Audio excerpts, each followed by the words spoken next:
Atikela, welcome to my YouTube channel. So today I want us to summarize something else that happened in that courtroom. One of the most strategically important moments in that exchange that happened between Untanzi no Baloyi. What happened there is not just it's not just a dramatic dramatic situation. It actually exposes a technical weakness in how digital evidence is being introduced in court. And let us break it down, why the moment made the courtroom uncomfortable, because what was happening there. But before we do that, guys, please make sure you do not forget to like, to share, to comment. And most importantly, please make sure you are subscribed on the channel. Please make sure you are watching the videos up until the end and you are watching the ads that are coming through. When you are doing that, you will be supporting this channel financially and in numbers. Thank you so much. You are very much appreciated. Now, firstly, Danzi forced the court back to the timeline problem, because there's a timeline problem there. The crime occurred in 2014, right? Yet the questioning about photos focused on 2021, between 2018 until 2021. Okay? So Untanzi is like, Yeah, the focus on 2018 to 2021 material, when Danzi asked, why are we not talking about 2014? That proper because he was highlighting a relevance problem in evidence law. There is a relevance problem here, and Judge Ratamukwatling does not call it out. That's a problem that we have in that courtroom. He does not call Baloyi out. In court, evidence normally must certify three basic tests. Relevancy, does it relate to the crime? Because now if we're going to talk about 2018 to 2021, it doesn't relate to the crime at all. Number two, reliability. Can we prove where it came from? These pictures, can they be proven? Thirdly, authenticity. Is it the original date? Can that be proven by Ubaloyi? If a photo from years later has no direct connection to the crime, the defense can argue that it is irrelevant character evidence rather than proof of the murder. That is exactly the trap Danzi tried to set for Ubaloyi, and he was very uncomfortable with that. I don't know if you guys saw his face, saw him, and everything that shifted when it came to that. There was a lot that was going on when it comes to Ubaloyi right there. And I do not want to lie, I was impressed by Ubongani Danzi's questioning there. Now, the other thing that we need to talk about is the Facebook versus memory card problem. This is the moment the exchange became technically dangerous for the prosecution. Baloyi's premise was the photos was downloaded from Danzi's phone or memory card. And Danzi responded, the photo is from Facebook, not from the memory card. Those are two completely different things, okay? Different evidence sources right now, whether Ubaloyi likes it or not. If the photo came from a memory card, investigators must prove the chain of custody of the phone, forensic extraction of the storage, original metadata from the device. Do you understand? If the photo now came from Facebook, then the source is a social media platform. Uploaded content, possibly compressed or altered by Facebook servers. Hear me out. So the court may now ask, where exactly did the image come from? Who downloaded it? What was it extracted using forensic tools? Or was it simply screenshot from Facebook? If that chain is unclear, the defense can argue the evidence is contaminated or misrepresented. Now, the question when it comes to all of this is that, does Judge Rata understand all of that? Does Judge Rata understand any of those digital situations happening there? That's a big question. And I don't think he does. I don't think at all he understands all of that. Point number 3, the metadata trap. Another subtle issue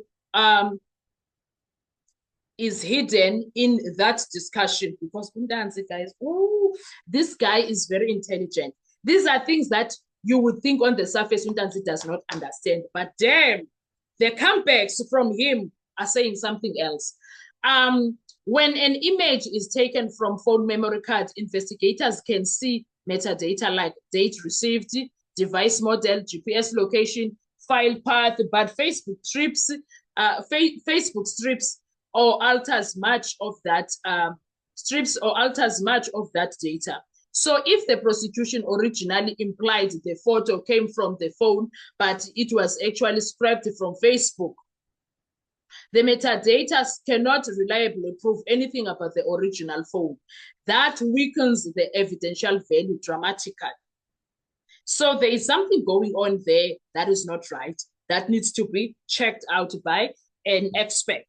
Point number 4, why Ntanzi objected putting words in his mouth, because Baloyi, that's what he was trying to do, as if Ntanzi said something that he did not say. But Baloyi suggested someone using Ntanzi's phone may have deleted the photo. Ntanzi pushed back because that introduced assumption not yet proven.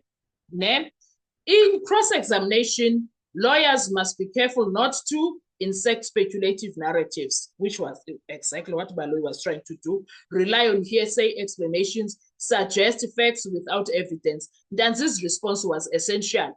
Do not build a theory that I never said. That forced Baloyi to either produce the actual communication evidence or move to another line of questioning, which is what he excels in, Gesana. Uyabaleka ke umthetho wakhe, baleka. He's a nobathembi. He's always running when facts are presented in front of him or when he's confronted with reality. Point number 5, the missing communication issue. Ntanzi said something extremely important. The alleged communication with co-IQs are not being shown to him. In a digital evidence case, communication usually means call records, SMS logs, WhatsApp messages, phone data exchange extractions. If those communications are not presented directly, the defense can argue that the case is relying on interpretation rather than proof, which is very dangerous, of course. Point number 6, why the courtroom suddenly felt awkward. Let's deal with that. That exchange created 3 uncomfortable gaps. Those gaps, number 1, evidence from 2018 up until 21 in a 2014 murder case. Very strange, irrelevance. There's a lot going on there. Point number 2, a photo allegedly from memory cards that may actually be from Facebook. Baloyi. Point number 3, alleged communication that when was not shown. Each of those raises doubts about digital evidence, how it was collected and presented. That is why the room likely felt tense, because now a lot was happening. Because once digital evidence becomes technically uncertain, it can weaken the narrative the prosecutor is trying to build. So in short, Ntanzi shifted the focus from the photos itself to how the evidence was obtained and why it was relevant. And in trials, when the questioning itself becomes the issue, it means the cross-examination has entered very dangerous territory for whoever introduced the evidence. So Ntanzi is making dangerous move for Baloyi there. And Baloyi, I don't think he is impressed with Ntanzi right now. I don't think he is impressed with Ntanzi right now because, my goodness, Ntanzi is here with Baloyi all the damn time. He's here all the damn time.